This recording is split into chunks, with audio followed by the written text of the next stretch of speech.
maputik at maulan. Ganyan may ilalarawan ang naging simula ng selebrasyon ng pinakainabangang Bicol University o BU Olympics 2022 noong ika-26 ng Oktubre taong kasalukuyan ganap na alas 3 ng hapon.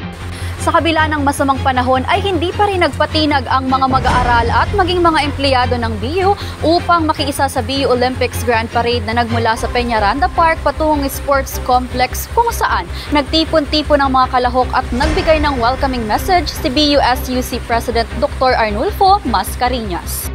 Kabilang sa mga kilalang politiko sa Albay na dumalo sa opening program ay sina Honorable Carlwin Baldo, alkalde ng Munisipalidad ng Daraga at si 2nd District of Albay Representative at isa rin sa mga naging sponsor ng naturang aktibidad na si Honorable Joey Sarte Salceda na nagdiwang din ng kanyang kaarawan sa mismong unang araw ng BU Olympics. Bilang tanda ng opisyal na simula nito, nagkaroon ng lighting of torch na pinangunahan ng mga guro mula sa Institute of Physical Education and Sports Recreation o IPSR.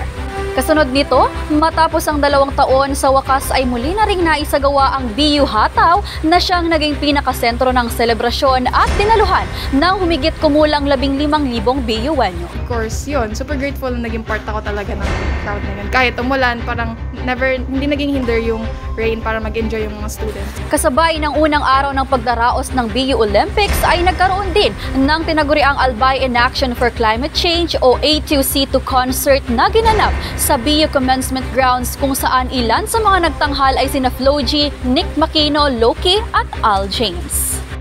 Pero yun, nakinig ako kila Al James and kila Nick Makino and it was a good experience then kahit super maputik and all, super dami pa rin tao. Sa pangalawang araw ng BU Olympics ay sinimulan na ang tagisan ng galing sa iba't ibang sports tulad ng basketball, swimming, archery, arnis, volleyball, lawn tennis at dance sports kung saan naglaban-laban ng mga mag-aaral mula sa iba't ibang departamento at campus ng BU. Well, so much privilege po and blessed kasi po, as of kami po yung nag-represent ng college. Kami pa pong first year po na nag-represent. Samantala, dahil sa nagbabadyang kapahamahang dulot ni Tropical Depression Paeng, ay panandali ang sinuspende ang mga laro mula ika-28 hanggang ika-30 ng Oktubre at muling itinuloy noong ika-3 ng Nobyembre matapos ang Undas at All Saints Day.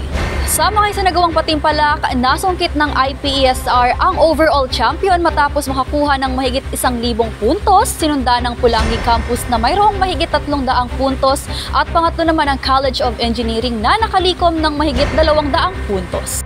Ito ang kauna-unahang malawakang selebrasyon ng BU Olympics matapos ang 2 taon dahil sa pandemya.